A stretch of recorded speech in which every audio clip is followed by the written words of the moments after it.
Hello there, everyone, and welcome to Lunch for the Soul. I'm Melissa Wilson with Fox 26 News, morning anchor and medical reporter. And I love this time to be able to share faith-based stories of people overcoming really a lot of times medical odds that are against them. That's certainly the case today. Today is really special and a bit unusual because we've got two doctors joining me today. One medical doctor is the patient in this situation, and then her extraordinary doctor is a cardiologist. So let's introduce them. First of all, we've got Dr. Anna Maria Macaluso Davidson. Welcome. And you Thank are you. also the patient in this situation. That's right. Yes, ma'am. Thanks for having me. So happy you're here. And then we have Dr. James O'Neill, interventional cardiologist with Memorial Hermann in Memorial City. Make sure I get all that out. Welcome. Thanks for being here. Thank you. Thank you, Melissa. Well, I love how you two came together to meet and realize just how much your faith and your church means to you. A lot of times on Lunch for the Soul, we'll start from the very beginning, but I'm going to reverse it today. And we are going to talk about what happened because I first of all, just so that everybody knows, I'm going to call you Anna Maria so they don't get confused right now until they get to know so they don't confuse the doctor and the doctor. You had a medical crisis. Long story short, you land in the emergency room, and Dr. O'Neill wasn't even supposed to be working that day. So let's talk to you, Dr. O'Neill. What was going on in your mind once you realized who your patient was? Well, when Anna Maria was being transferred up to the cardiac cath lab for an emergency cardiac catheterization, even before I knew that she was a fellow believer or member of my church, I felt so compelled by her story that even before scrubbing into that procedure, I said a prayer over the procedure and over her life, knowing that this woman who has 4 children and just gave birth to her 5th was in a very vulnerable situation. And I was leaning heavily on God to going into that procedure and just praying for her life. And it was actually during the procedure that another physician who is a fellow member of our church informed me that she was a member of our church, and we had not met through the church yet. But after learning that from him, she instantly became not just a patient and not just another doctor, but also a sister in Jesus Christ. There's such a tremendous body when you're all the member of the same faith community that you instantly have that source of family that connects you. And I think what's so interesting about this in the very beginning of the situation is you weren't even supposed to be on call the day that she had a medical crisis, and you feel like it was all meant to be, that all the stars were lined up, that there was a higher power that got you into that operating room to help her when she needed you most. Absolutely. My partner, who was supposed to be on call that night, asked me if I could step in for him because his son had a basketball game out of town that he wanted to be there for, and I wanted to make that happen for him and to try to support him being with his family. And I do believe that was the hand of the Lord leading me into this situation so that I could be there for Anna Maria, not just as her cardiologist in the situation, but also as a brother in Christ to help walk through this valley with her. Mm-hmm. Anna Maria, I want to introduce your beautiful family. Oh my goodness, all your precious children, a mom of 5. And I know they mean so much to you, and we can see that precious baby. And it was quite a challenge to get baby Charlotte into this world, but with the help of your friends at Memorial Hermann, you were able to pull it off brilliantly. And I think that's what's so ironic too, is that you actually ended up being treated at the hospital where you work. What was it like to be able to be, I'm sure it was a bit of a comfort zone of seeing some familiar faces anyway, right? Right. I mean, I think we have the most amazing workforce and talented professionals, physicians and nurses. And so to be on the different side and to be as a patient and just to receive their care, their compassion, the dedication was so amazing. It was such a comfort to have them there, to know the expertise as they were, deliberating, Dr. O'Neill and the other physicians. Okay, what do we do? How do we do it? And then even after the fact, meeting Dr. O'Neill formally when I was awake and hearing like his perspective and the way that he had prayed and just reaching out to the Lord. It was so neat to see, I think, God's providence in the whole situation and just things that I feel like he had orchestrated in caring for me and caring for Charlotte, and really just wonderful. I'm so thankful, so thankful. And we're going to get to that procedure and what happened in just a moment. But before we do that, Dr. O'Neill, I want to talk to you about, you can't even call it irony or a coincidence. I feel like it was all meant to be. You're a busy man and rounds can take place at any given time of day, but you just happen to be in Anna Maria's hospital room, making rounds, checking on her when your pastor walks in, both of your pastors. I just think that had to be a beautiful moment. It was really special. And like you said, given the sort of random nature of when I'm able to find time to go visit a patient throughout my day, for it to just be by chance that I happen to be visiting Anna Maria when our pastor from Houston's First Baptist Church, Pastor Greg Mott, was visiting Anna Maria in the hospital at the very moment that I was coming to make my rounds on her. I'd walked into the room, and it was actually the first time I was meeting her because, when she came into the hospital and I scrubbed into her procedure, she was under anesthesia. So I wanted to go by and meet her and talk to her. And so I chose a moment in my day between my hospital patients and my outpatient visits in my office that afternoon.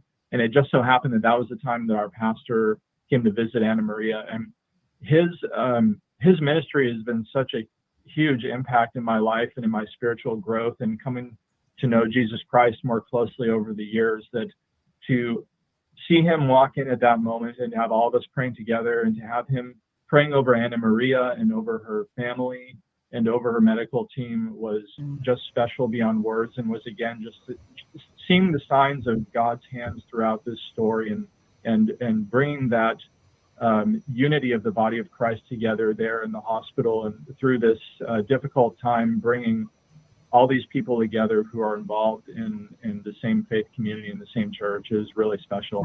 I can't even imagine. Anna Maria, how special was that for you?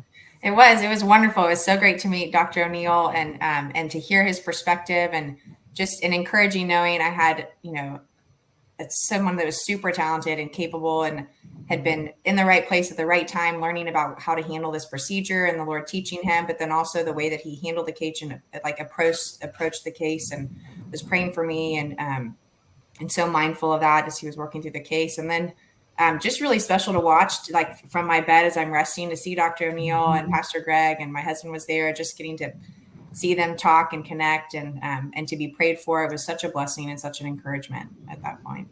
Okay, well, let's get to now the big elephant in the room, so to speak, and that's what happened. So you had a very rare condition, Anna Maria. Let's talk about, first of all, you were at home. You just, everything was going great, 37 weeks pregnancy. So at that time, you are considered basically full term. But you started having symptoms. Do you feel like, being a medical doctor yourself, that you paid closer attention to those symptoms? Do you feel like if you didn't have that medical knowledge, maybe you would have blown it off? Or do you feel like your mama instinct would have said something's not right? Probably a little bit mix of both. I mean, in my head, I was thinking through differentials. Okay, what's common things being common? What could it be? And then other like not common things or more serious, situations. What could this be? What's the pain that I'm having? And the fact that it didn't go away, it wasn't responding. That was an indicator. Okay, something's not right. I need to go in as well. And then talked with my husband and my mom, and I just knew, like, I don't need to be the doctor for myself. I need to go in. It's not making sense, but I need the experts to take a look and do all the right tests and things to see what's going on. And then you find out you have something called SCAD. As a medical doctor, did you know much about that? Because I know it depends on specialties and what you do. And, maybe you know a little bit about everything. How much did you know about what was going on in your body? I didn't know about SCAD. There are other kind of pregnancy-related complications or things that I was aware of and kind of watching out for, but this was not one of them. So, and I didn't have any other kind of known, cardiac risk factors or things to be aware of, and thinking, okay, if it's this, I've got to get in. So it was news to me to hear and to read about and to learn about as well. Dr. O'Neill, when you got that phone call, you were the one who had to make the big decision. Again, it's in the middle of the night, and you had to just go into expert mode, not, I'm asleep, let me think for a moment mode. You had to decide what would be best for not only Anna Maria, but her baby, her unborn baby at that point. you made that decision. Tell me how you decided to do that, because you had to think quickly on your feet and do what was best for everybody. That's a big decision. It was a very high pressure decision, and I did feel the weight of that choice as the other doctor. Actually, my partner is also a cardiologist, Dr. Amit Patel, had called me and asked for my input on the situation because I'm also an interventional cardiologist and do cardiac catheterizations. So he called me and he was telling me the story, and just even from the start, saying, pregnant woman coming in with chest pain and with blood tests and EKG changes that are looking like a heart attack. And I knew in my mind that the most likely culprit was going to be this diagnosis that we refer to as SCAD. And understanding that the choice that I made on whether we elected to deliver the baby first or go to the cardiac catheterization lab to get pictures of her coronary arteries first, having to make that choice and understand that both of their lives depended on trying to make the best possible choice was certainly a pressure-filled situation, and I did feel the weight of that choice at the time, and I had just awakened from sleep, and so I had this situation presented to me, and I know that the OBGYN, Dr. Levin, and the anesthesiologist were there wanting some guidance on which way to go, so I made a quick calculation about whether the baby should be delivered first so that we'd have to worry about the baby in the cardiac catheterization lab, or whether we should go to the cardiac cath lab to take pictures of the arteries and make sure we address the heart and prevent any instability of Anna Maria's condition during delivery. And ultimately, I decided that because she had a stable blood pressure at the time, and because having a baby in the uterus during a cardiac catheterization, if things were to go become unstable during a cardiac catheterization from deterioration of the heart condition, I decided the safer option was to deliver the baby first. And I think looking back on that, I feel confident that was the right decision for both of them, actually. Well, it worked out brilliantly. How big of a relief, Anna Maria, is to be on the other side. And now we get to show your baby, precious Charlotte, born without any problems. Thank you. She's been ready to go. Such a blessing, and has, just came out healthy and happy, and is cute and chunky now. And so thankful. I mean, really was just so thankful for the wisdom that the doctors had, like Dr. O'Neill said in his decision. And I think really making the right choice in the plan of care and how they approached my case. And then getting to wake up in the ICU. I wasn't sure if I'd get to wake up and how things would play out. So just so thankful. I was able to see these pictures that my husband showed me of all the kids meeting Charlotte, and then getting to hold her and meet her in the ICU. That day was really special. And that's just a moment when I got to meet you, Dr. O'Neill, and where in a room just like where you were treated, Anna Maria, where they were able to help reverse your condition. What was it like once you finally started recovering enough to hold this precious baby? So I think just really sweet, overwhelmingly thankful, and just appreciative. And I think in moment, just kind of thinking through, like, understanding the seriousness of the situation, and just I'd put my mind on really just, okay, what are all the things that I can see the Lord's hand in, or his providence, or what do I have to be thankful for? And literally making a list of that, and just kind of meditating on it, and just enjoying these sweet moments with Charlotte and the kids, and the wild, fun chaos of having a house full. That's a fun way to look at it. Oh my goodness. It just had to be the best feeling. And I love the fact that you both really relied on your faith. Again, you said you prayed over her, Dr. O'Neill, and then Dr. Davidson, you had people who were sending you Bible verses. And then Dr. O'Neill, you even shared some that I thought were so beautiful. I'm just going to have them running on the screen as we talk. But how it seems like you're just very comfortable in your faith, and that you feel comfortable talking to that. Do you see your patients doing better when they have prayer surrounding them and a lot of support in their loved ones? Absolutely. I mean, I think when we're facing medical illnesses, patients are in a situation where they're going through one of the most difficult times in their lives, and there's a toll there, not just physically. And it's a situation in which they don't have full control. In other words, they are at the mercy of a condition that that they often can't find their way out of on their own. In other words, they have to lean on something bigger than themselves. And I think that oftentimes God will use pain and tragedy in our lives to draw us to him and make us realize that we're really always dependent on him, whether or not we're going through something difficult or whether we're in good times. But I think it's in those bad times where we're forced to acknowledge that we really are out of control and that we need to lean on God and trust in his faithfulness and trust in his providence to get us through. So I think that people drawing near the Lord during illness is really honestly what pulls them through and encourages their spirit as they're walking through a really hard time.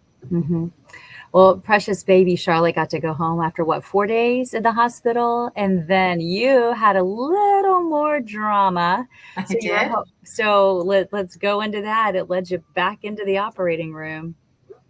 So most of the time for these situations or with the SCAD, the dissection will heal on its own, but there is a percentage that it doesn't. And so Dr. O'Neill, knowing that, there's this observation period and kind of a window to watch the patient to make sure and just to monitor how the healing is going. And so 6 days, I think, after my original dissection occurred, the dissection got worse.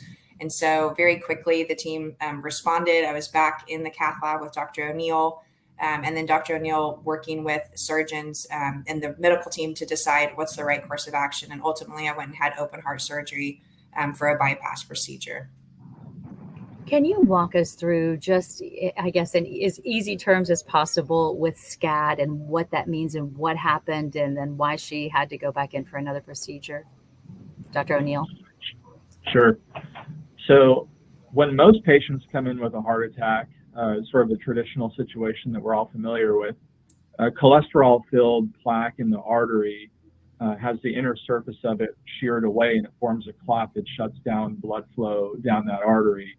In Anna Maria's case, she had a very unusual cause of a heart attack called spontaneous coronary artery dissection. In that scenario, and I should back up and say, first of all, if a pregnant woman comes in with a heart attack, that is going to be the most common cause of that. It's still exceedingly rare, about 1 in 100,000 pregnancies. But if a pregnant woman does come with a heart attack, that is likely the issue.